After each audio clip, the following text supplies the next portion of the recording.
there's no better education in your life than you actually doing what you want to do. But one of my little hacks before I understood anything about creative finance or anything was I understood that I can relocate my primary residence every year and still get a low down payment. A lot of people think to get in real estate, you have to have a lot of money. Would you say that's true? No, not necessarily. Right now, if you want to get into the short-term rental space, you have to have a very unique product. Guys, this is difficult. I've been buying single-family homes all my life. The key right now, if you want to get into the Airbnb game,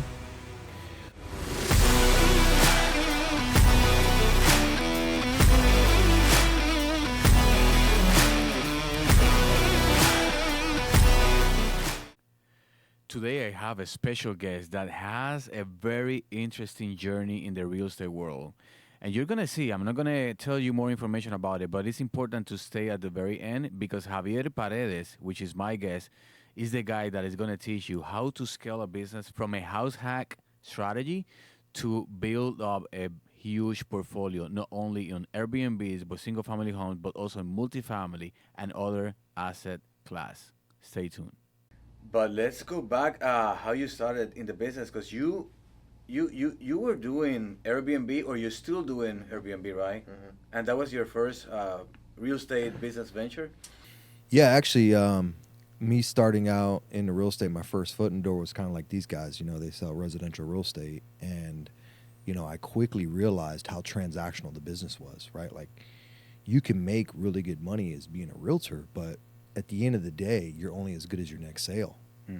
And not only that, you're actually building a business that's like really hard to exit.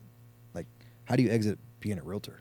You know, I haven't heard about that. That's what I'm saying. So like, it's not like, you know, you build a restaurant and you can exit it one day, right? Because it's successful. People, well, you know, you actually have an asset, right?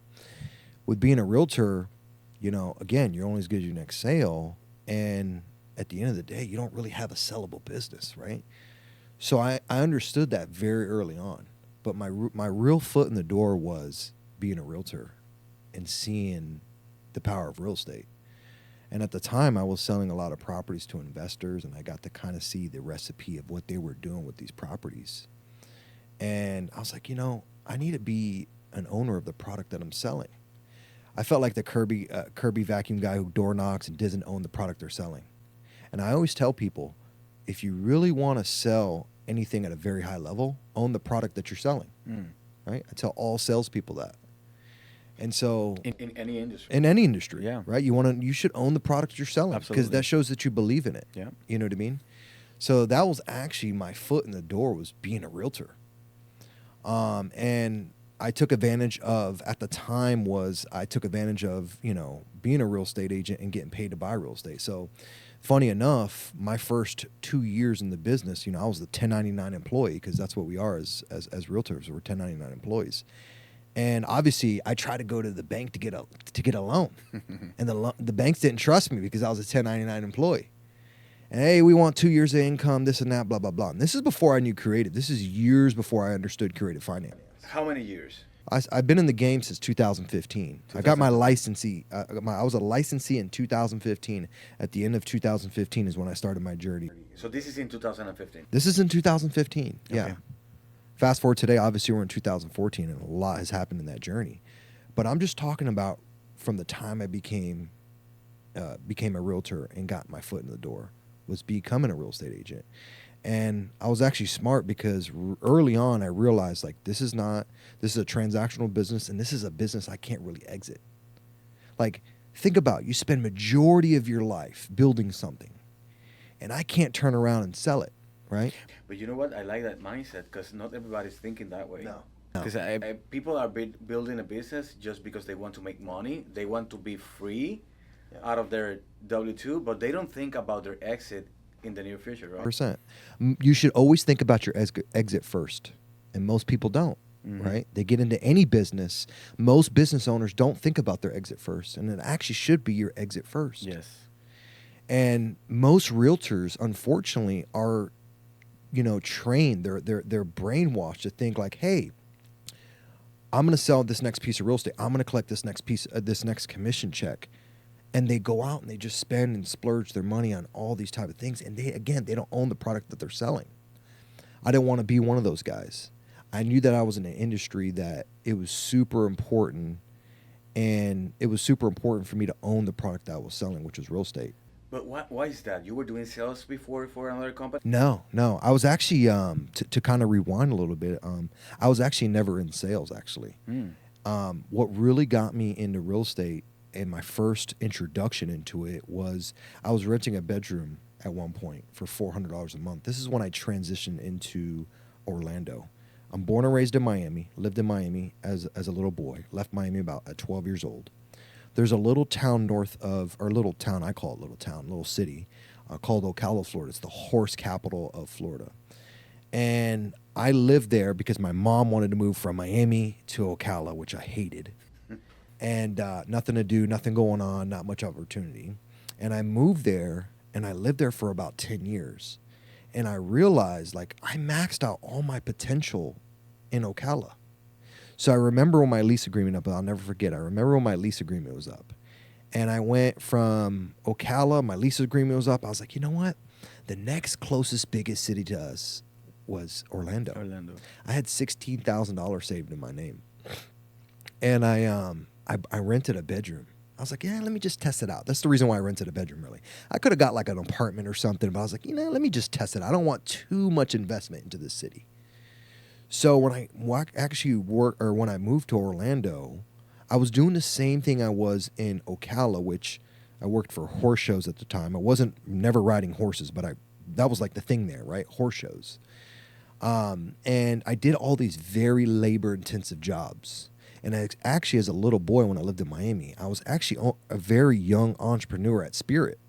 It was just in me, right? You know how some people just say, hey, you're born with that gift?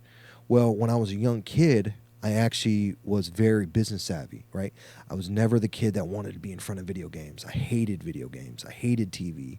I wanted to be out making money as a little kid. And it wasn't one of these things where it's like, oh man, I'm following after my dad, because I actually grew up, single mother, struggling to make ends meet. And I saw my mom, the dedication and the commitment that she had trying to make ends meet. And she's first generation immigrant? No, so I'm third generation Cuban, right? So her mom, my mom's mother is from Cuba. My mom's from New York. Okay. But I'm born and raised in Miami. Anyway, so I had this entrepreneur spirit in me since I was just a little boy. I was the kid that wanted to be out making money. And I'm telling you, like, young, dude, like 9, 10 years old. My stepdad at the time, he was building pools. I would ask him, hey, can I come with you to pick up trash? Or what did you need help with? Can you pay me a little money? Again, it was the abnormal mentality of a child, because most children want to be in front of a computer, a video game, an iPad. Even like, I know that wasn't as prevalent at the time, because obviously Nintendo. We're older. I know, Nintendo. But I just always had this entrepreneurial spirit in me. And then that transitioned in Ocala, right? I was still in Ocala trying to work multiple jobs that were paying me like I'll never forget. My first job was working at true job was working at Winn-Dixie. I was getting paid like $6.15 an hour as a bag boy. And at the time, because of child labor laws, they couldn't work me more than I think 15 hours a week. And I hated it, because I was like, dang, dude, I want to make more money and I want to work more. But again, because of child labor protection, they can only work me so many hours. So as soon as I became like 16, 17, they were able to give me more hours. And again, I worked 2 jobs consecutively, like almost like, how some people hold 2 jobs because they have families or they have huge financial commitments they had to meet? It wasn't your case. The opposite. Yeah. I had no financial commitments. I had no big family. I just loved money. You were enjoying what you were doing. Yeah, I was enjoying it. I loved money and I loved working, And so I got to the point where I just felt like I maxed out my potential in Ocala, Florida. And I said, the hell with this. I'm going to move to Orlando. And that's why I came here. I rented a bedroom at $400 a month that I found off Craigslist. And speaking of PadSplit, now they have a marketplace for this. At the time, I was like trying to find places on like a Craigslist and Facebook and, all these external sources that we have no idea if there were scams or not, And it wasn't a thing. It wasn't a thing. It was very difficult to find a place like that, right? Yeah. So I went and I transitioned into a bedroom rental. And believe it or not, when I moved to Orlando, Florida, I was actually repeating the same process I was in Ocala. I was working another job, 60, 70, 80-hour weeks. And by the way, to be specific, I was working like 60, 70, 80-hour weeks when I said I was hosting 2 jobs. Like, I was working like crazy, you know? And again, I had no big financial commitments. I had no family, you know? And most people would be like, man, why you work so much, you know? Why not? I just loved it. I Yeah. loved money. I really did. And I still do. But so when I rented a bedroom for $400 a month, $100 a week, I was at the time I was installing vinyl signs like car wraps, vinyl signs in like the theme park, stuff like that, right? And I worked there for I think probably about almost a year. And my roommate, mutual friend, would come over every blue moon, and he had a suit on and he had a laptop and he was all really dressed really sharp. And I asked him, you know, being the social guy I am, I asked him, hey, man, what do you do? He said, man, I'm in real estate. At the time, man, real estate, the word real estate was foreign to me. I didn't know anything about real estate. I didn't know what an investor was. I didn't know you can invest your money. I always had the broken mindset of like, hey, I have to work hard to make money. That was it, right? I didn't realize there was all these other sources of ways I can make income. And he met me and he's like, bro, he's like, his name's Andreas. We're ex-business partners, actually. I mean, he's my ex-business partner. And he's like, dude, your charisma, your energy. He's like, you should be in real estate.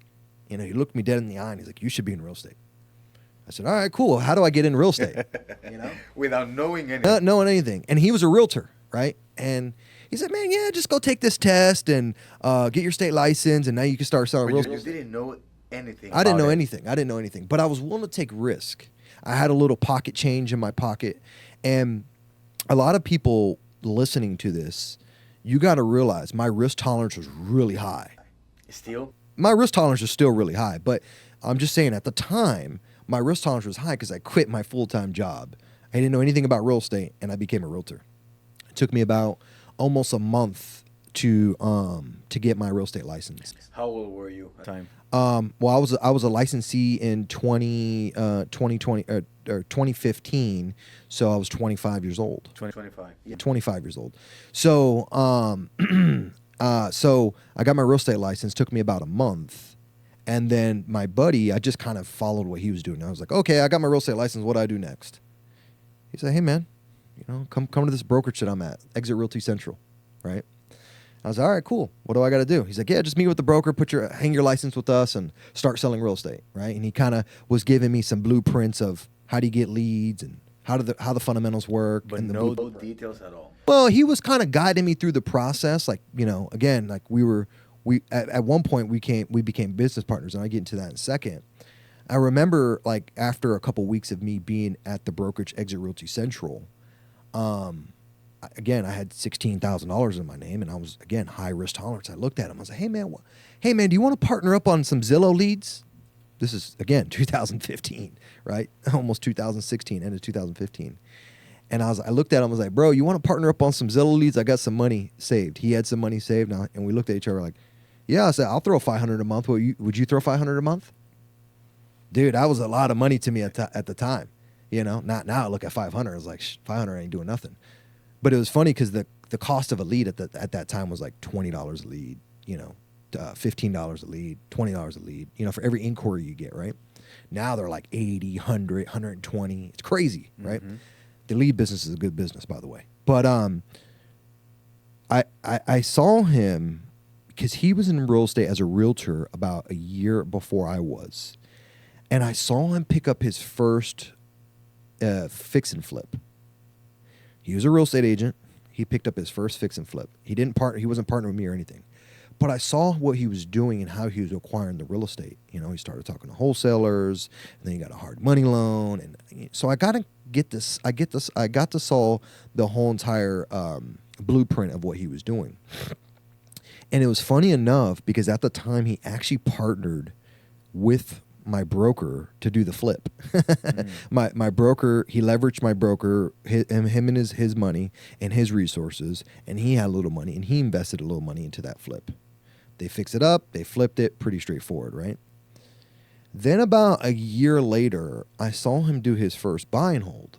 He actually went to the bank. His mother, I believe, co-signed for him, and he got an FHA loan at 3.5% down, right? So it's a super low entry fee to get in this deal. And I saw that. And then he took that property that was a 3-bedroom, 2-bath house. It had a 1-1 garage, and he converted the garage into a studio apartment, fully permitted. It's crazy. And I was like, and I got to see that process too. And I was like, holy shit. This guy did a flip. He's done his first buy and hold. I'm coming up on my 2 years of being in the game as a real estate agent, because when you're a 1099 employee, banks don't want to loan you money until you have 2 years worth of income, because they take the average of 2 years, right? You're a higher risk to them, and your income's not as predictable. So I was like, man, this is really awesome, man. He essentially converted this single family home into a duplex. And then he was Airbnb in that garage unit. And I saw that he was Airbnb in the garage unit. He was making like $200 to $2,500 a month on that. That was covering his mortgage, right? Then the side he was living on, which was a 3-2 side. It was a 3-2 main house, and then he had a 1-car garage that he converted into a studio apartment. The side that he was living on, he didn't stop there. He was actually renting out the bedrooms on the side he was living on. And he was just living in 1 bedroom, right? Very frugal guy. So not only did he could have lived on the side that he was living on pretty much for free, not have a hassle with roommates and stuff like that. But he's like, you know what? I'm not going to stop there. I want to rent these rooms out, make cash flow. So I got to see him actually purchase a home, convert the garage, live there for free, and make cash flow. I couldn't believe it. Isn't that crazy that most people are looking for what or how to do it, something where the key is who is doing it? Of course. Because that guy already opened up your eyes, and you saw the path 100% of the thing that you needed to continue to do. Yeah. I actually made I think it was a short that one of my team members posted yesterday. And in that short, I was being interviewed on actually, I think it was on Rihanna's podcast. I was being interviewed on a podcast. I said, anytime I want to learn something new in life, I find out who's doing it the biggest, the baddest, the best, and I want to learn from that person. And leverage that. Like, for instance, right now, I'm looking to pick up RV parks. I don't know much about RV parks. I get how the fundamentals work, but Heather, she's a big influencer in the RV park space, right? Am I going to invest in her course? Probably, right? She knows it best. She's already gone through all the SOPs. She's already created, tons of success doing it, and I see that, right? So I can pivot to doing something like that and learn from somebody who's doing it at a very, very high level. That's why I got into sub 2. That's why I got into multi-fi, But I'm not one of these people that I get into something or I pay somebody a certain amount of money, a dollar amount, to learn off them and not apply it. Which is most people. Most people do that. Yeah. Right. Most people do that. So going back to where I was just saying, so I got to see him do all these blueprints and all the fundamentals of him real estate investing, right? Which at the time, that's what we considered real estate investing. And I came up on my 2 years. I got pre-qualified. I think I got pre-qualified for like $300,000, bro. Right. FHA as well. FHA as well. Dude, this is when money was super cheap. I got an FHA loan at like 3%, free money. And I was shopping around, right? Looking for properties in the MLS. I already knew the area I wanted to be in. And I found a duplex. And I put an offer right away. I'm not kidding you. It was a property. It was on the market for 6 days. I couldn't believe it was still there. It was a shitty looking duplex. It was yellow. So hot was the market at the time? The market wasn't like super hot, It wasn't like hot like 2 years ago hot. Things were still moving. People were still buying. And actually, small multifamily was very, very hard to find. It's actually still hard to find these days. Yeah. Right? There's a lot of investor activity in that pool. And this is in Orlando. This is in Orlando, Yeah. just outside of downtown Orlando. Yeah, It's an yeah. area right next to Boone High School, which is one of the top public schools in Orlando, right? It's in city limits of Orlando. I can actually walk to downtown Orlando. So prime location, prime school zone, prime neighborhood.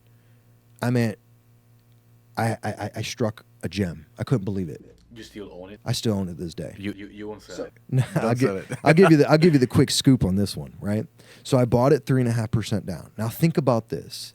Us as realtors, we get paid to buy real estate. Isn't that beautiful? Yeah. We get paid to buy a piece of real estate. One of the best asset classes you can be in your life is real estate, right? So I was like, okay, I get paid to buy real estate. And this is one of the perks about being a realtor. I love it. You get paid to buy the deal. You can negotiate your own deal. And you can even negotiate to get concessions. So this property is really shitty. It was old. The other side, the far side was a 2-1. The side that I was planning to live on was a 2-1. It was a corner lot. Oh, man, this thing gets better. It was a corner lot. And it needed a lot of work. It needed about $40,000, $50,000 worth of work. You didn't have the money. Well, hold on. With FHA loans, you can actually buy a duplex, right? You're actually able to buy a duplex with it, right?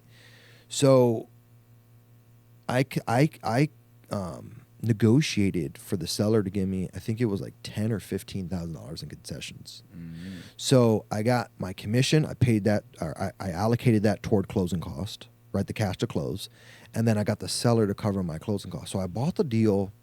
I want to say my cash to close is probably like, man, I have to pull up the HUD.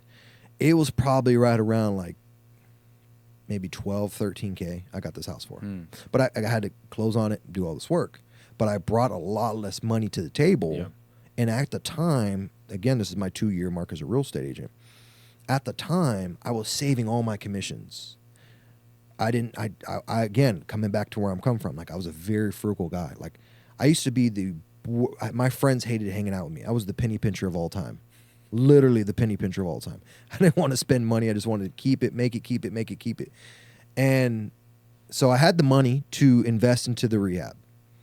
And I bought the property, closed on it, and I started rehabbing the far unit that I wasn't planning to live on into an Airbnb. So I did the kitchen, I did the bathroom. I did some really light cosmetic stuff, but even though I did the kitchen, I didn't rip out the whole entire bathroom. I just did the glazing on the bathroom tiles, put a new vanity, new mirror, new light fixture, and then the kitchen, that's where I did the most invasive work onto the house. I put new kitchen cabinets, countertops, and some appliances. I kept the same floors, painted the unit, called it the day. Right?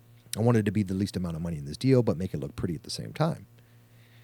So the side that I was living on, I was actually advertising a room for rent, which I rented out at the time for $750. So I was Airbnb one side, just like my partner was doing. The side I was living on, I was renting out one bedroom, and I was living in the other bedroom. So basically, you had 3 units. I had the Airbnb 2-1, and then I had the side that I was living on, which is a 2-1. I rented out one of the bedrooms in the 2-1s. Oh, essentially, yeah. It's kind of like a PadSplit thing. So, yeah, well, co-living, yes. Yeah, I did a co-living yeah. with one side, right? And the side that I was living on, I was collecting $700 a month, $750 a month. The other side, I was renting Airbnb in, and I had no living expenses. So this is when I really, really saw the power of real estate. Even though, this is the thing, guys.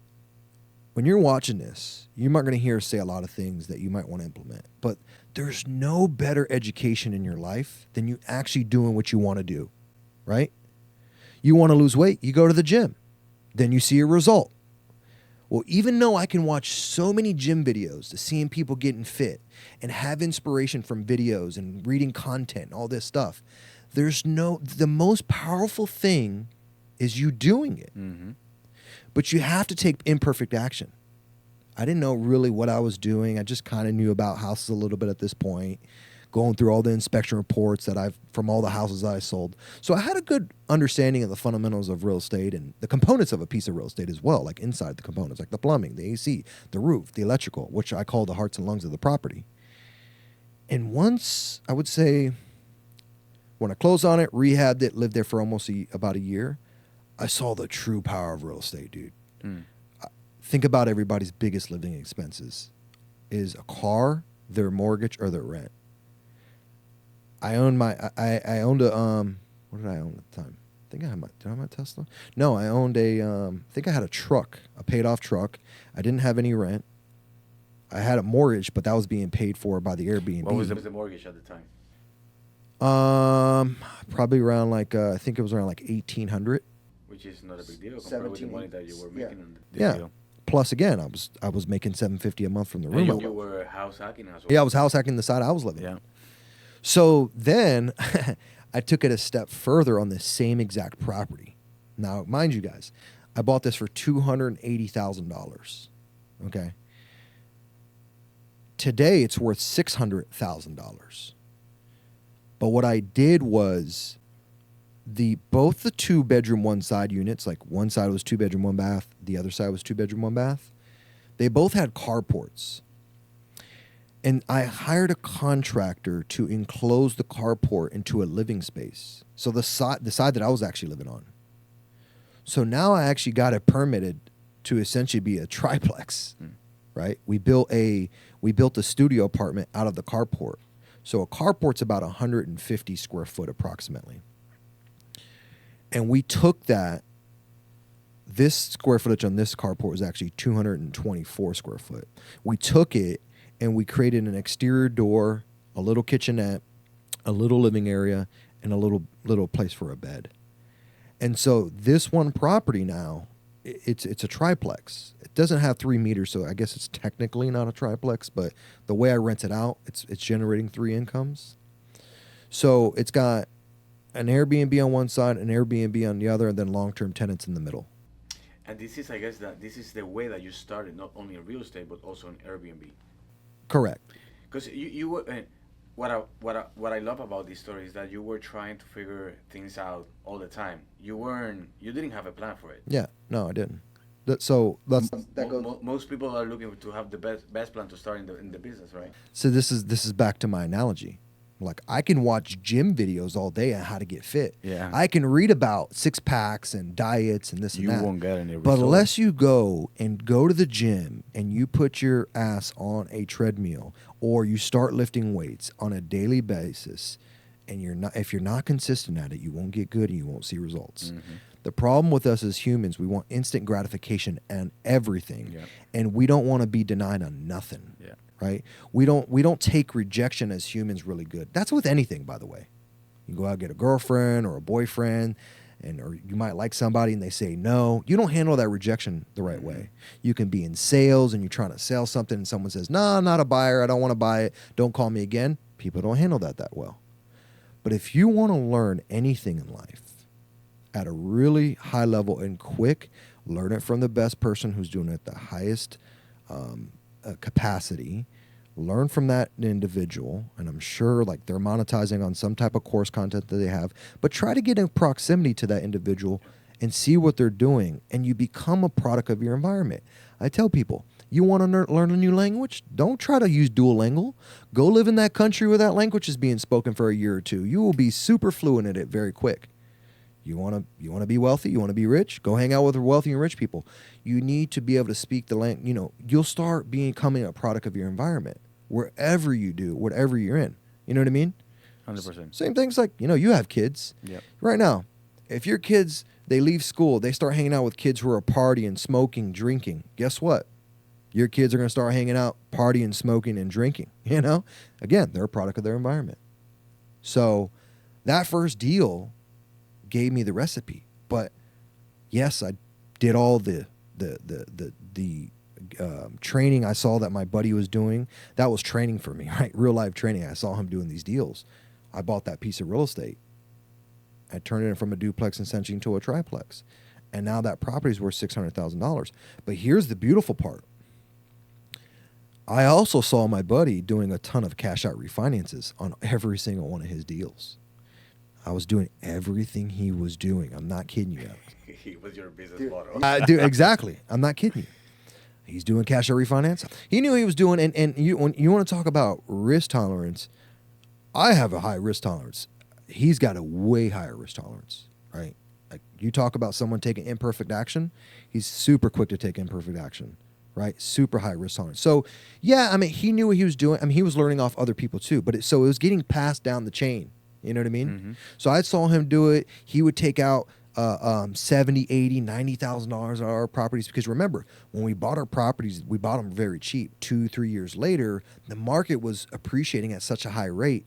And a lot of these properties, you got to remember, we were adding heated square footage to it. Yep. So let's talk about that 224 square foot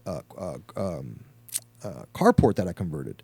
I added 224 square foot. My average square footage at the time when I did my cash out refinance was 190 square foot. So if you take 190 and times that by 224, I just forced appreciated my property that much. So when I bought the property, I bought it at 280. I believe when I did my cash out refinance at that property, it was like $475,000. Right. After how many months? I cash out refinanced that property about, I want to say 2.5 years into of ownership of the property. Nice. So I got my initial investment back, right? And some. And so I was just like, holy shit, dude. This just keeps getting better and better and better. And this is all of just one property, right? And then today, again, it's like my trophy. I still own it today. I make $6,000 a month just on that one property, gross income. That thing's going to pay me over and over and over and again. And not only that, like right now, I don't even look at properties all about cash flow anymore. Because now I've become a very high income earner, and I buy a lot of properties for depreciation, depreciation, future appreciation, and all the other benefits of owning pieces of real estate. So, long story short, I actually kept repeating that same process year over year. So one of my little hacks before I understood anything about creative finance or anything was I understood that I can relocate my primary residence every year and still get a low down payment on a property, right? So remember, we spoke about 3.5% down. That's a low entry fee. Remember, I get paid to buy the deal because I'm a realtor, and I can negotiate my own deal, and I can get concessions from the seller. So my strategy was every year to year and a half, this is how I actually grew my portfolio. It was very slow, but it worked. Every year and year and a half, I would buy another primary residence, get another 3% or 5% loan, right? Every so often, right?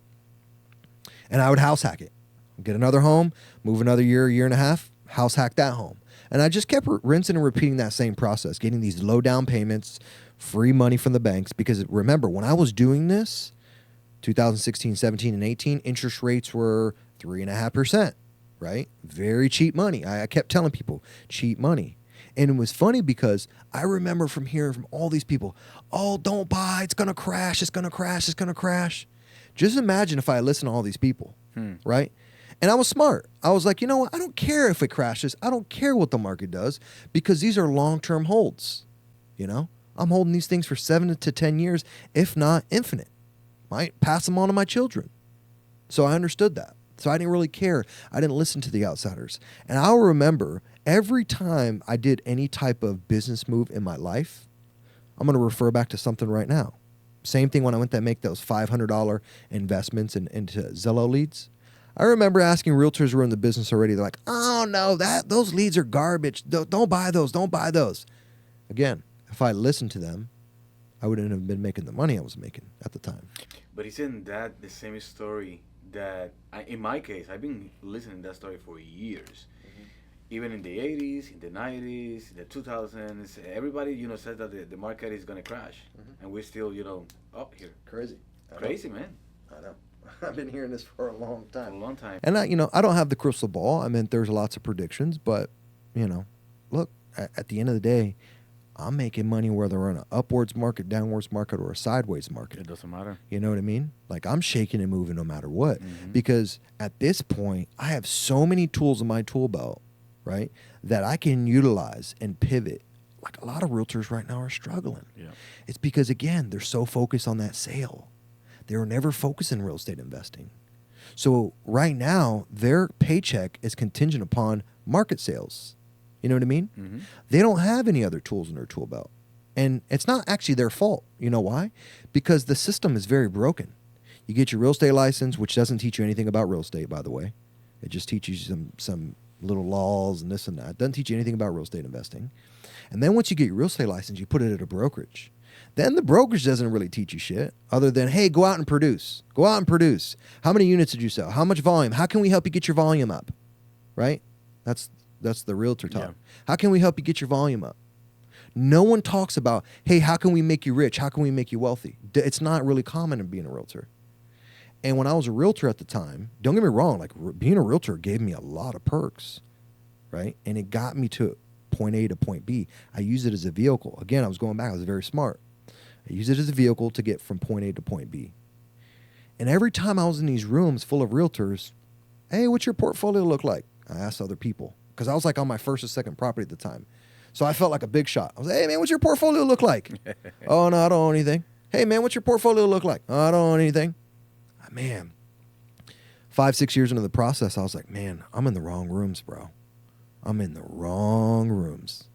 I can't be the one that owns all the real estate. You know what I mean? Yeah. Like, it's funny because when I get around like the Pace Morby, the Jerry Nortons, I'm like, fuck, man. And you feel challenged. Yeah, I feel like, damn, do I really own a lot of real estate? Yeah, You know what I mean? Yeah, yeah. Like, there's always somebody doing it bigger. Yeah. You know, there's always that next level. So then when I feel like that, to be honest with you, you start feeling a little uncomfortable. But when I feel like that, I'm like, all right, I'm in the right place. Yes. So it's like, it's this trigger that I get inside of me. I'm like, I know when I'm in the right rooms. I feel uncomfortable. I don't know what people are talking about. I'm like, yep, I'm in the right. You know that happened to me in Montana. Even that it was a family-oriented environment that Pace created, and no one was speaking about real estate, right? Yeah. But just being in that room, you feel that I'm in the right room. Absolutely, man, absolutely. And even though, like, man, dude, I had a great time there. I know we didn't get to hang out too much, but we're around people who are shaking and moving. People Bro. are doing business. Pace Morby, Jerry Norton, Yeah, Vina Jetty, yeah, Jamil, yeah. bro. Yeah. Yep. I even ran into a big short-term rental guy. His name's Bill Faith. I don't know if you know him. No. He's like the Pace Morby of short-term rentals. He was in Montana as well. Came and visited at the dinner that we had. He came and visited because he owns a bunch of properties in Montana. Okay. So he's like the Pace Morby of short-term rental. He actually stopped in. So like, you're around high-level, high-caliber individuals. And the funny thing is like, we get to see how they think, what they talk about, Yeah. who's their circle. Their body language. Yeah. And what you start realizing after a while is like my friend groups only get, like, I'm getting such tightness on my friend groups. I don't want to just let anyone into my circle. You know, as your status starts raising, you just don't let anybody in. Mm. You know, there has to be a threshold, you know, like you don't want to just let anybody in. Like, don't get me wrong. I want to help everyone, you know, No, but I get your point. you just don't want to let everyone in. Yeah. You know what I mean? Totally, 100%. There has to be a gatekeeper somewhere or something. Like, The thing is that even without you noticing, you will feel that they are dragging you down if you stay with them for a couple of times, you know? Yeah. You know that I'm in a WhatsApp group with people that I graduated with in high school. Bro, this is 25 years later, and they're still talking about the same shit that we were talking in high school. 25 years later, bro. And let me ask you this, and I bet you I don't even have to ask this, but they're probably all 9-to-5ers. All the time. All 9-to-5ers. And then there's nothing wrong with that. No. There's nothing wrong with the 9-to-5ers. We need those individuals. Yes. But a lot of times they're 9-to-5ers is because we go through life in motions, and you just do what everyone else is doing. And at the end, it's a decision. They decided to do that. I decided to do something else. That's why I need to protect my environment. So as humans, we're very fearful. Mm-hmm. We're ego-driven, Mm-hmm. right? That's all humans. So once you can really start pulling back that curtain and not be as fearful, willing to take some risk, get around people who are doing things that you want to do. The problem a lot of times with people is with the 9-to-5ers is they just haven't been they haven't been shown the way, you know, and they haven't been around the right people. And if everybody's talking about the same thing, like you just spoke about, everybody's just going to be talking about the same thing. Why? Because it goes back to what I just said. You're a product of your environment. Mm-hmm. There's nothing. It's just simple as it is. It's that simple, and people don't realize it. Mm-hmm. So anytime I want to do something, I just want to get around the people who are doing what I want to be doing and put myself in those rooms and feel that uncomfortable feeling. That's when you know you're in the right place. Yeah, I love it. 100%. So then basically you house hack this house, Yep. and then you continue to do it that over and over and over. Over and over and over. But at some point, your Airbnb portfolio grew up because I remember the time. I think that the day that I met you, I asked you, and you told me that you have 15 houses or 15 Yeah. Airbnbs. Yep.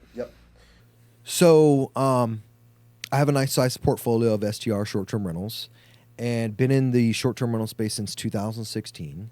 Which is the good year. Yeah, the good years. And the way let me specify on that. These were the years when you could take furniture, put it in a property, and kill it. Make lots of money, right?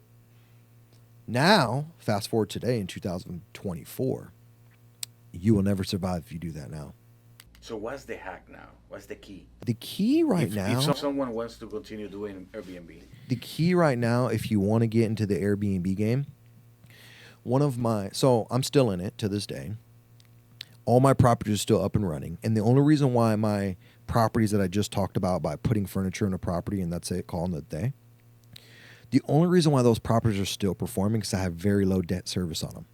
My debt service is so low, I can survive. So your gross profit is not huge enough compared with a couple of years ago. Well, think about like people who locked up loans at 6, 7%, 8%, 9%. Those people aren't surviving. I'm telling you that right now. Those people are not making money. So right now, if you want to get into the short-term rental space, you have to have a very unique product. You have to be an emerging market, right? No market it cannot be a saturated market. And you have to have the views, right? You're actually buying the outside first, if that makes sense, right? What do I mean by that? That means like if I have beautiful mountain views, kind of like remember Jerry Norton's house? Yes. That's unique. You can't replicate that lake house, right? Like how many other lake houses are like that? You see what I'm saying? Yes. So if he's an emerging market, he's got the uniqueness. He has the nice finishes and the right amenities. You'll kill it.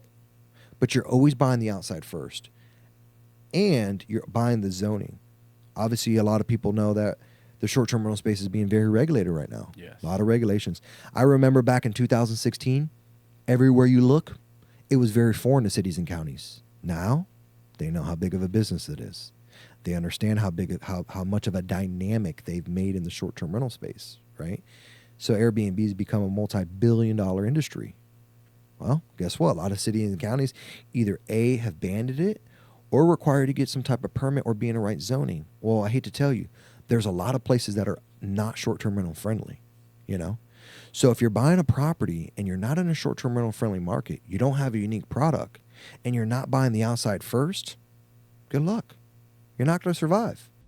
So with your experience right now, if you will invest in an Airbnb right now, what will be that market for it? So one of my big projects that I've done, I have a I don't know if you know this, I have a resort style Airbnb. No, I didn't know that. Yep. I've owned it. I got one partner on it. We're both 50-50 owners in it. He brought his capital. I brought my capital to the table. We both brought our resources to get the property up and running. But this property is in western North Carolina, right? It's an area called Waynesville. And what we done was, one, we did a bunch of market research. We don't just buy anywhere. So the individual who I partnered with is somebody who I got into real estate investing. I was his mentor. I was his coach. And he became from a student to now a partner. And what we do is we do data aggregating through a company called STR Insights. So basically, we'll sit down, we'll have a consultation with them, and what they do is they know the top-rated emerging markets that don't have market saturation. They'll tell you exactly what amenities you need. They'll tell you exactly how many bed bath count. They'll tell you exactly what pockets of the city or county you need to be in. They do all the heavy lifting for you. Basically, they give you the whole blueprint. Pretty much, right? I use STR Insights. But even though that prior to us hiring this company to get data, right? Even us prior to hiring them, we're very experienced STR operators, okay? So we came up with our own thesis of what we could do in that market for that particular property. We crunched our numbers. We had our spreadsheet. And basically what we did is we took our data and compared it to that company we hired, and we validated our data. Is it right or wrong? Right? So we hired them, and it's $500 an hour, by the way. I hired a guy, $500 an hour. Not kidding you. I'll pay $500 an hour, no problem, all day. Why not? Yeah. Right? Why not spend some money and learn what you need to know for that market? Well, either you spend it or you lose it. Yeah. You spend it or lose it. Yeah. And well, not even that. You spend thousands and thousands of dollars and countless hours of time to get no result in the product that you're trying to achieve. Mm-hmm. So anyway, so this is a resort style Airbnb. It's a very nice property, very huge.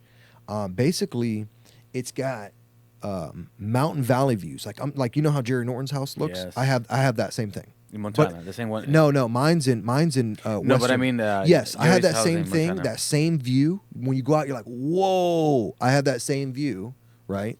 Minus the lake, but that same exact view. Nothing's obstructing my view, right? So we bought, again, going back to what I said, we bought the view first, okay?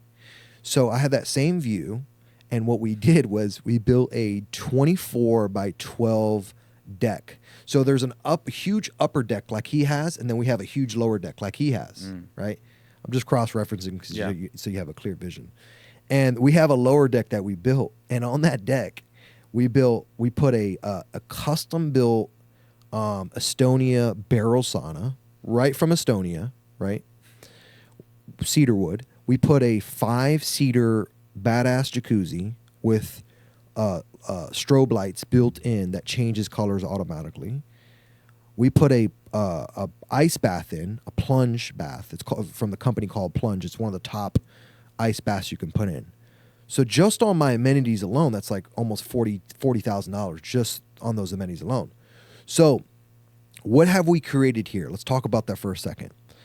I have created a very unique product, B, a product that is very hard to clone. Let's say you looked at what I'm doing. You might be like, man, for me to achieve what Javier's doing, one, it's going to be hard for me to find the product that he's doing that with. So how can I find that same product? Because there's not many homes that have that view, right? Because I'm selling the outside. I'm buying that outside first. And I'm selling the outside to the consumer. But then you might start looking through my photos. You're like, holy shoot, professionally decorated, sauna, jacuzzi, custom decks, fireplace or fire pit. Everything's so high end. You're going to look at it like the barrier to entry is very high for somebody just to come and try to clone what I just did. See what I'm saying? Yeah. So the reason why we added the certain amenities that we added was because, again, we had that $500 an hour conversation that we had. We knew exactly what amenities we needed to put in. We understood our client avatar. We understood what type of product that we had to deliver to the consumer, right, that wants to book our property. So basically, you guys created a business plan. Oh, yeah, we created, of course. Yeah. It's like, because this is the thing. I see everybody buying houses. Like, I'm going to buy a restaurant, and then I'll figure out along the way.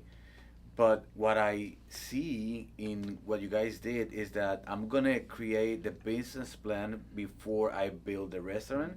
So once I start operating the restaurant, I'm 100% sure that the restaurant is going to make it happen, you know. Yeah. So that's the type of product that you actually need for you to survive on Airbnb.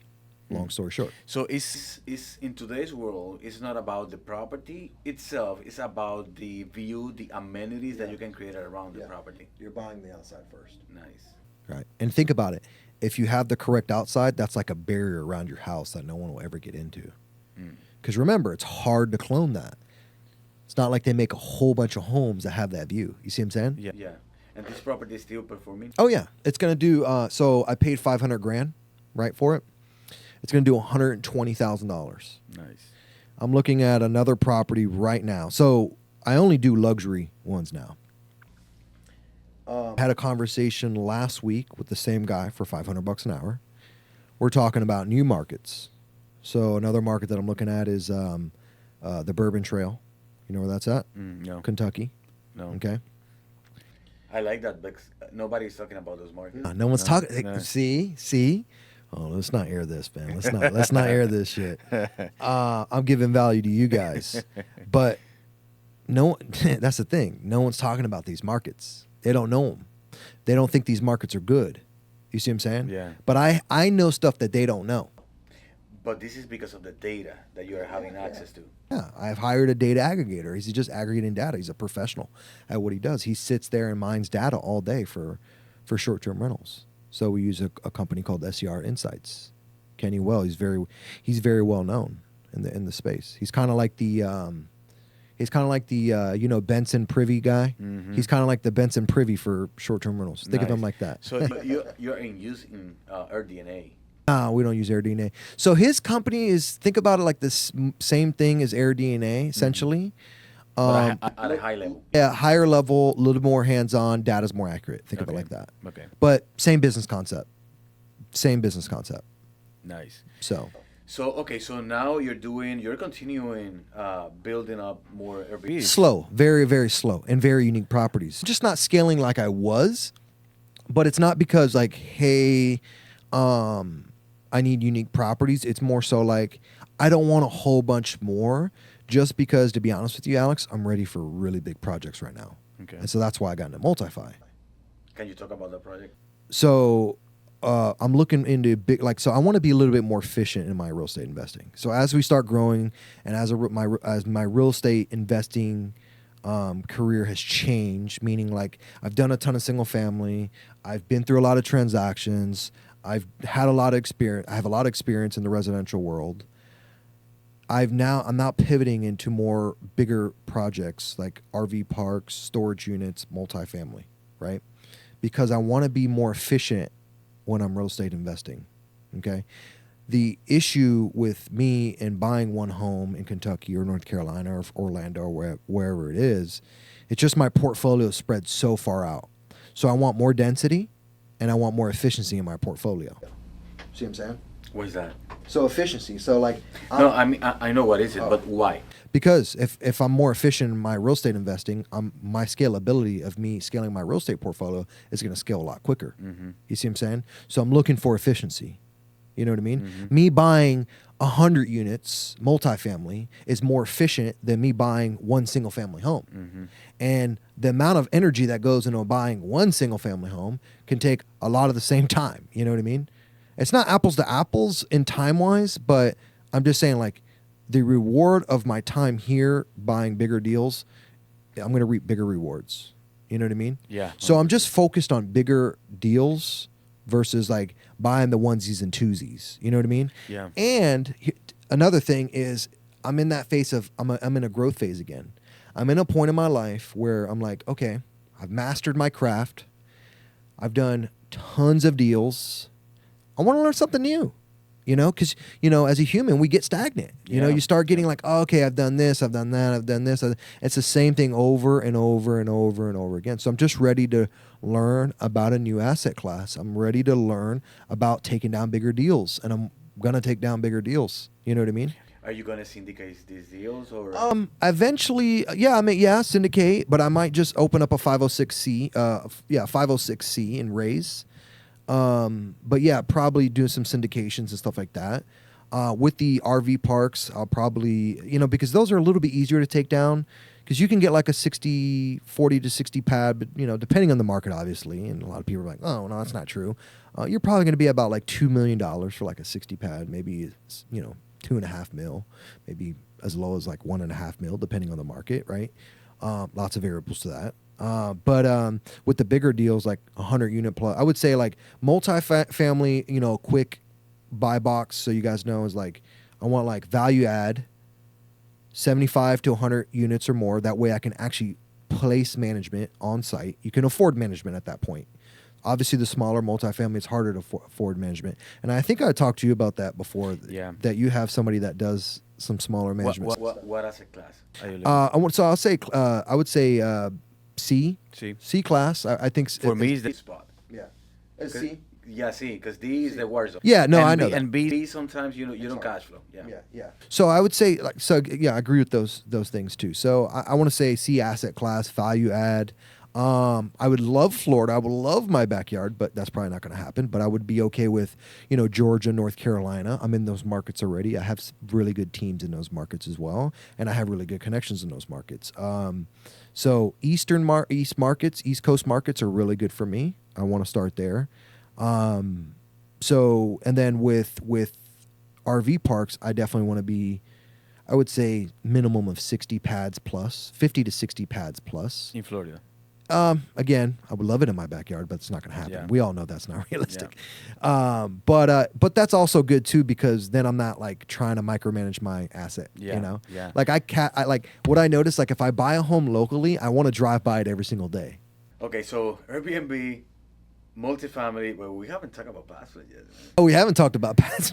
Bro, you are Actually, pivoting, huh? In a lot of strategies. Well, and I don't want people to get anything wrong. Everything else I'm done, like I'm very well delegated. I have teams, right? I have people that I do that handle all my PadSplit properties. I have people who handle all my Airbnb. I'm not really involved anymore. How many people do you have in your team? I have 4 Pakistani VAs that work 24 hours a day, meaning like they work shifts. So I have customer service 24 hours a day, 7 days a week, 365 days a year. They're from Pakistan. I hired them from Upwork. A lot of people get caught up in the hiring process, but I hired them in Upwork. They do all my customer service stuff. On my internal team, they're on my internal team. I manage all my teams through Slack and WhatsApp. And then I also have a full-time TC that does all my transactions. I don't handle any type of paperwork. And then right now I'm building the team for the bigger projects. So for instance, I want a really good underwriter that knows how to underwrite RV parks, storage, and multifamily, right? Eventually I'll hone in on one of those 3 really, really, really in-depthly. And actually, one thing I forgot to mention is one of the reasons why I'm considering RV parks and boutique hotels is because it's a natural pivot. Think about this. I've been in the hospitality industry now since 2016, right? I've been doing Airbnb. RV parks and boutique hotels aren't much different if you think about it, the business model. Mm-hmm. You just have a lot more density and you're more efficient on your investment. Have you considered to do a boutique hotel in Puerto Rico? Well, no, I haven't. No? I haven't But considered you it. know the reason why. You get they give you the big tax benefits, credit, yeah. right? They give you the big tax benefit and stuff like that. So I'm familiar with it. I think it's $400,000 they'll give you back of your. No, so basically you get a 40% tax credit out of your purchase price, rehab costs, and your first year of expenses. Mm-hmm. And you don't have to keep it for yourself. You can sell it on the secondary market for 95 cents on the dollar. So basically it's a cash injection back to the business. I love that. Yeah, they definitely want to bring in more tourism housing or tourism spots. NPR, is still a U.S. territory. It's a hot market for the. No, I agree. I don't know anything about that market, but I hear tons about it, and I have a lot of people asking me. Yeah. But going back to what I said, it's a natural progression. I've been in hospitality all these years. I've hosted thousands of people. I have over 1,200 reviews. Like, it's a natural progression to get into RV parks or boutique hotels. Wouldn't you agree? Yeah. Right? So I already 100%. understand the business. Yeah. I understand the business at a very high level. Now, multifamily, a little bit different. Storage units, different, right? Those sides. But it's easier. Multifamily compared with hospitality is more difficult to deal with. You're saying hospitality is? Yeah. Yeah, you're more hands-on, right? It's a Yeah. 24-hour business if you think Yeah. about it. Because the reason why I'm bringing this up is I love that you are you went through the difficult strategies or exit strategies in the business. So now if you're going to involve yourself in multifamily, you're going to feel it. It's easier. Mm-hmm. Yeah, no, and I'm more excited again because I have density. I'm more efficient on my real estate investing. You have your team. Model now. Yeah, so I'm building that team. So going back to what I said, like I would love an in-house underwriter. I would love that. That's like in the perfect world, but it might not happen right away. You know what I mean?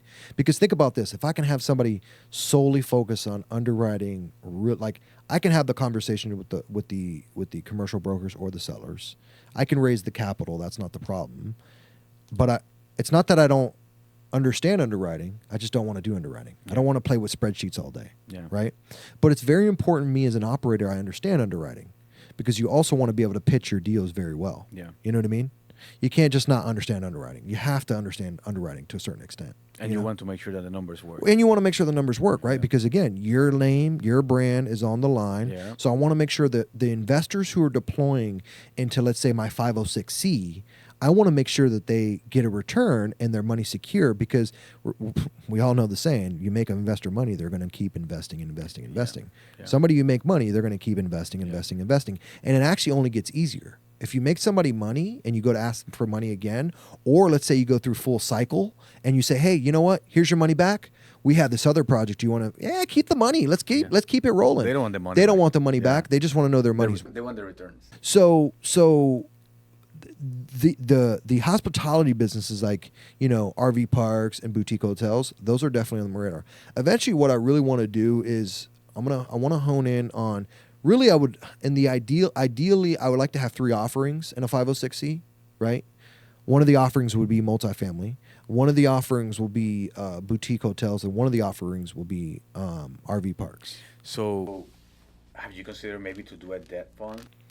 I'm not really familiar with debt funds, but no, I haven't. You know that I had a conversation with Nick about it because I had that idea in mind. I was like, Nick, I'm doing fix and flip. I'm doing hospitality. I'm doing midterm rental.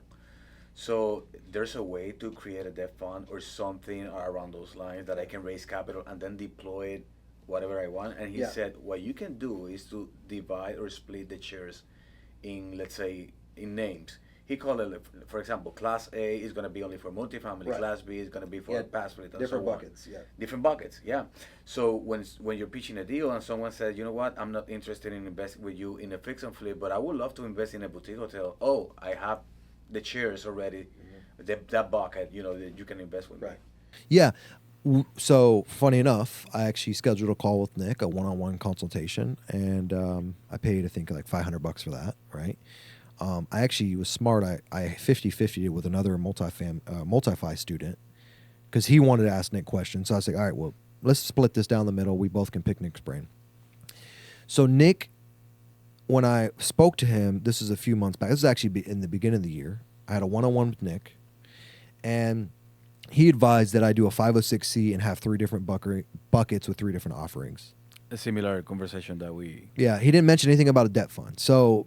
Again, I don't know the mechanics behind those. It's different ways to do it. Yeah. No, 100%. I don't really know the mechanics behind those. But whatever makes the most sense. But the reason why I want to do that is because obviously these LPs, the limited partners, will have a different risk tolerance for every different asset class. Some of them might want to have a lower risk tolerance and might say, you know what? I don't really like the seasonality of the hospitality industry. You know what? I'd rather go into multifamily, right? Or I don't want to, or I feel like, you know, storage units are more recession proof. I'm okay with going storage. So it gives them a little bit more flavors to choose from when they're choosing their flavor of ice cream, if that makes sense, you know.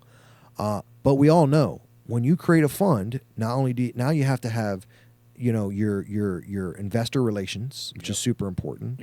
A lot of people skip out on investor relations. So you need to build that investor relations team. And that team needs to be a group of individuals who are doing the mechanics behind the investor relations. So that's a team you'd have to have there. And then you need to have your front end team that has, like, you know, your underwriter is ready to go and ready to look at deals and underwrite deals and stuff like that. And then you have someone like me where I'm the face of the company, you know, where I'm out raising the capital, I'm out pitching the deals and stuff like that, you know. So all that really is being built, and I'm working on cultivating that. I don't know if you know Miguel from Multify. He's the underwriter with Multify. Yeah. So me and him actually we're supposed to have lunch today. We didn't have lunch today. He lives here in Orlando? Yeah, he actually does. Yeah. He lives here in Orlando. We're actually having lunch today, and I was just going to kind of pick his brain. So he's supposed to be a really good underwriter, and I was just going to kind of pick his brain on some stuff like that. But ideally, I would love to have my first person in the team would be a really good underwriter who has the vision and willing to put the sweat equity in. Because we know that these bigger deals, they take longer to make money on, right? But when you do hit, you hit good, you know? Similar to the relationship that Paige has with Bo.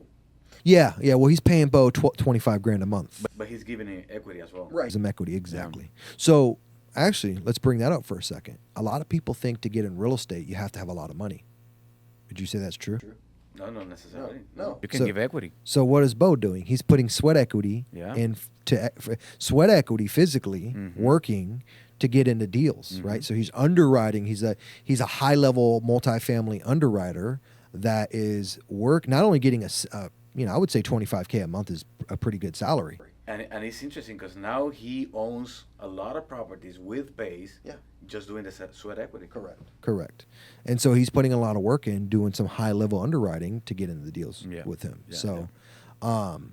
But Really what I want to do is I want to pick like someone like Vina's brain or Pace's brain and see how their internal team is set up as far as like their fund is set up, because like Pace has got he's got a Reg CF. Reg CF, Yeah, he's got a Reg CF, and he's got like 6 or 10 people already on his team. But I think that he's shutting it down. I think so.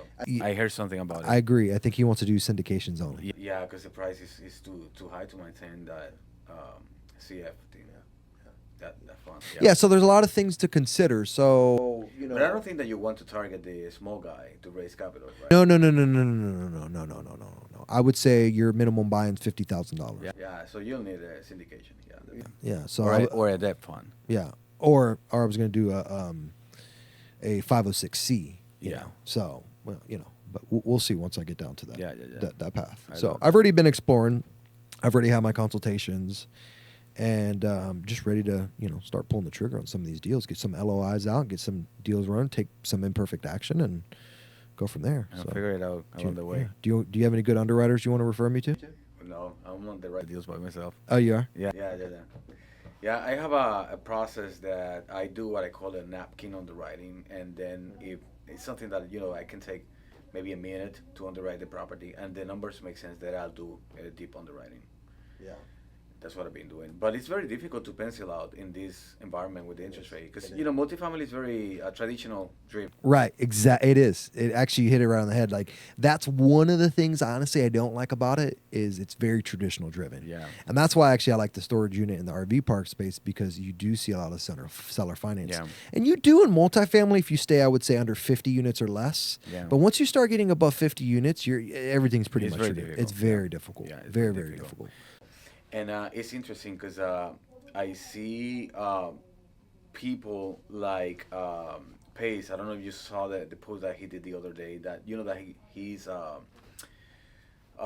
giving investors return out of the CF. Oh yeah, the distribution. I got a distribution. Yeah, I don't know what it is. But he was like, guys, I'm the investor that invested the most money in, 15K, yeah, and I'm getting $15,000 back. So it was like, it's difficult, to make it happen in this environment. It is.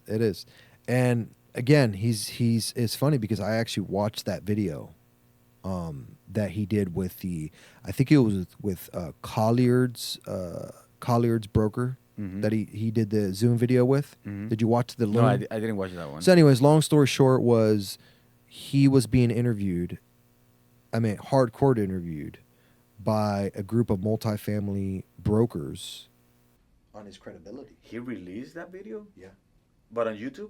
He released it in the community. He released it in... I didn't watch that. Yeah, it's pretty good. They were, even though, you think about this. They were challenging him, right? They were challenging him, and the reputation he has. Yeah, of course. And they were pretty much saying, like, explain yourself. Why do you think you should be buying these assets? Why do you want to buy these assets? Who do you think, who are you? Let me look at your financials. They want to know everything. I'm talking about everything. And so now I understand the context why he was like, guys, this is difficult.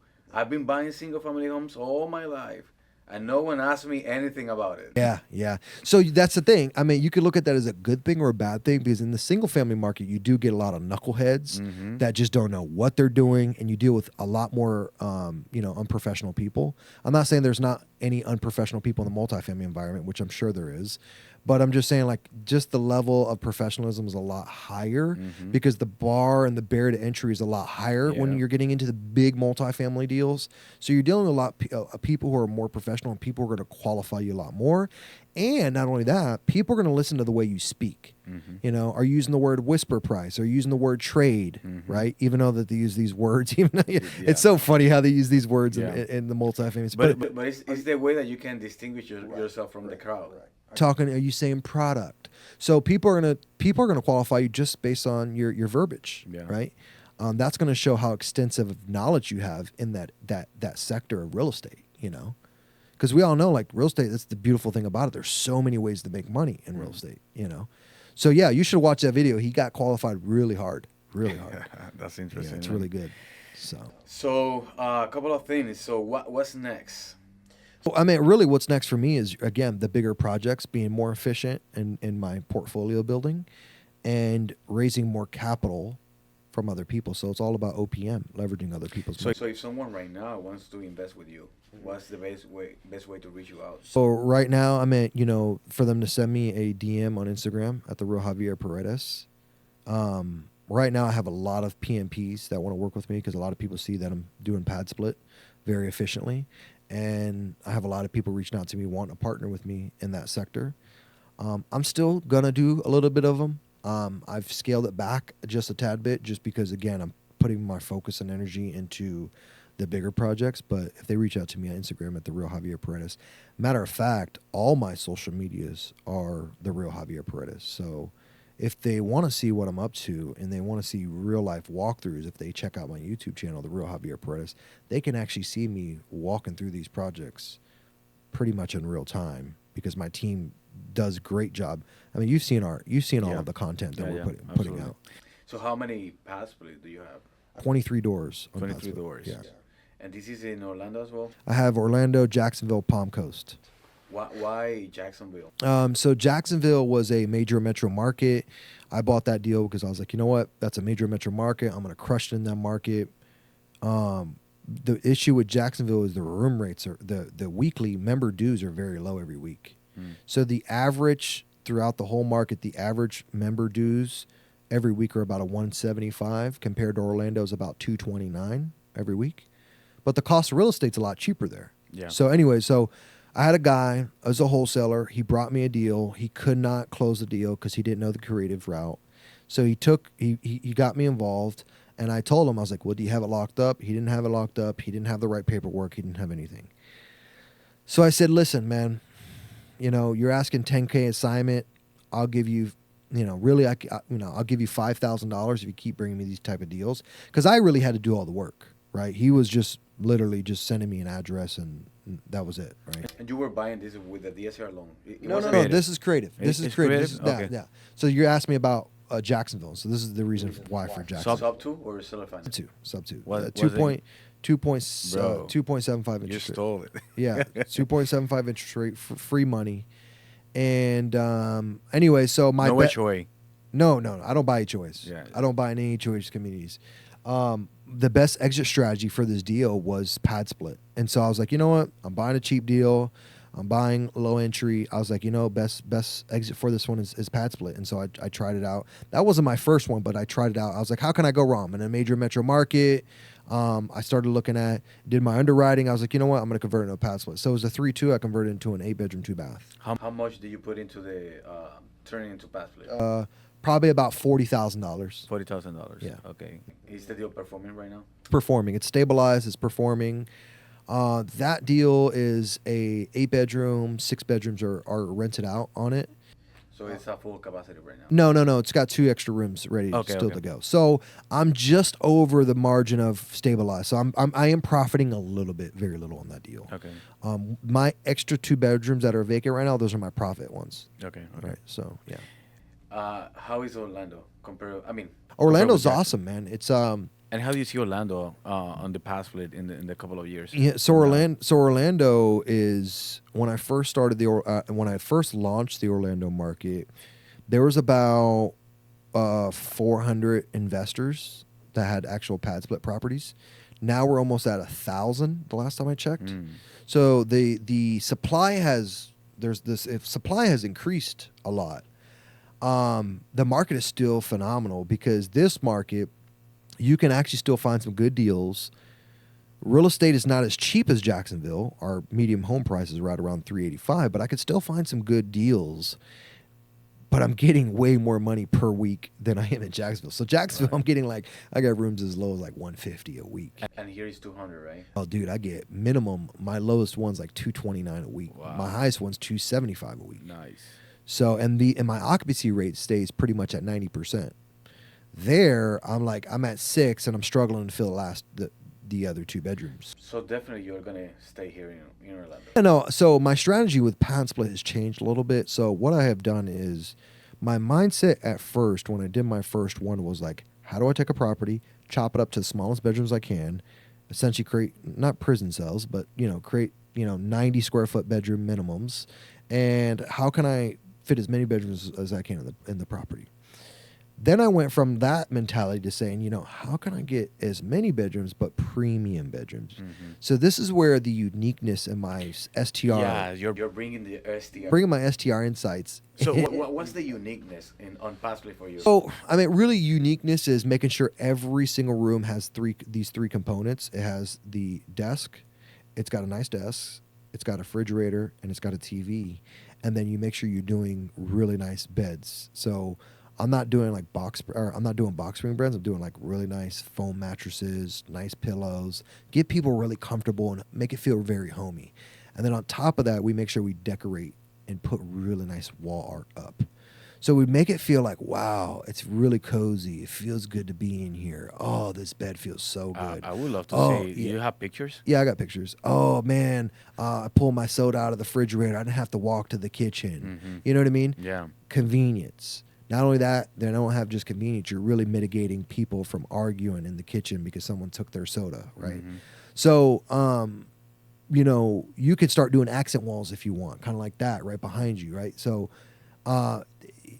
there's not a whole bunch you can get uniqueness-wise, but it's just you want to make sure you're doing that stuff. I would say at bare minimum. If you go on the platform, there's actually a lot of people don't put like no artwork, no desk, no refrigerator. It's just a bed, pillow, and that's it, right? Pretty much. So my investment strategy has changed with that class of asset is because I'm now going into coastal markets where there's zero competition. So if you heard what I said a second ago, I'm in Palm Coast. I'm the only PadSplit in that market. So now I'm cornering the market. You see what I'm saying? So there's no housing in that market, and there's no PadSplits in that market. So what I've done is I've created a product. Now I'm cornering the market a little bit. So I'm charging more of a premium for my rooms. So again, going back to what I said, cost of real estate is very cheap, right? Which we consider very cheap. I pay like $350 for that home. My interest rate bought it subject to, and my interest rate on that's 4.5%. And then those bedrooms go for between like $220 upwards of $250 a room. So I'm getting Orlando rates in a coastal market that no one's in. Nice. So I've changed that because I've seen that like the supply has gotten really high in these major metro markets. Now that exit strategy of PadSplit's super hot, I've gotten a little bit more dynamic in what I'm doing, What you would say that is the average acquisition price for a PadSplit in Orlando? Just the acquisition for the real estate, you're probably going to be about, 40, 50 grand. Full rehab. No. If you're talking about like from acquisition to the PadSplit renovation to the holding cost to the furniture to all that, you're probably going to be about $75,000 to $80,000 into the deal. So, but I mean, okay, I get it. Interesting. Bro, it's been an honor to have Is you this too here. much information? No, it's nice. Cool. It's nice. My brain, I'm an overthinker, so my brain is like processing the information. I'm like pivoting in my mind. What if we do this? What if we do that? What if I do that? Yeah. That's why I wanted to see pictures. Oh yeah, 100%. Yeah. I'd love to see yours too. I know you got. I mean, mine is not, and that's why I'm asking for the pictures because mine is in Atlanta. I know. I bought it from another operator. He was mismanaging the property. When I put the property on the contract, the property has 10 rooms. When I put the property on the contract, he has only 5 tenants out of the 10 units. When I closed escrow, we put immediately 8 tenants. I mean, we grew up the occupancy rate, and then a couple of weeks later, another tenant. So right now I'm 90% occupancy rate. And but he was renting out at 150 when the units were supposed to be rented at 180. So I'm still stabilizing the property. But I'm cash flowing since day one because the acquisition price was $245. That's crazy. My PITI, and I got the worst loan, 9.99%. Wow. But my PITI is 1,800. Right.